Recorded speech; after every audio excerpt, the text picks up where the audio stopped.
एक समय की बात है, जंगल के पास एक लकड़हारा रहता था। वो जंगल में लकड़ी इकट्ठा करता था और उन्हें पास के बाजार में बेचता था कुछ पैसों के लिए। एक दिन की बात है, वो एक पेड़ काट रहा था। तभी हुआ ये कि गलती से उसकी कुल्हाड़ी पास की एक नदी में गिर गई। नदी बहुत ज़्यादा गहरी थी और वास्तव में तेज़ी से बह रही थी। उसने बहुत प्रयत्न किया अपने कुल्हाड़ी को खोजने की, लेकिन उसे वो वहाँ नहीं मिली। अब उसे लगा कि उसने कुल्हाड़ी खो दी है। वहीं दुखी होकर वो नदी के किनारे बैठकर रोने लगा। उसके रोने की आवाज़ सुनकर नदी के भगवान उठे और उस लकड़हारे से पूछा कि क्या हुआ।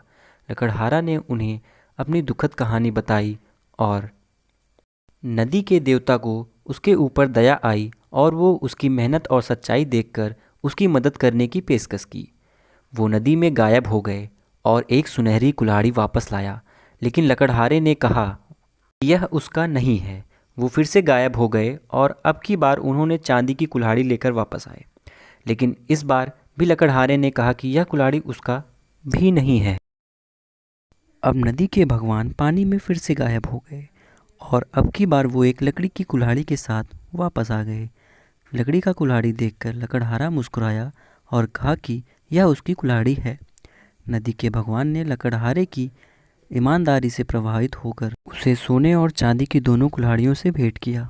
इस कहानी से हमें ये सीख मिलती है कि ईमानदारी सर्वोत्तम नीति है। धन्यवाद। आपको अगर ये कहानी अच्छी लगी तो आप लाइक करें, सब्सक्राइब करें और शेयर करें।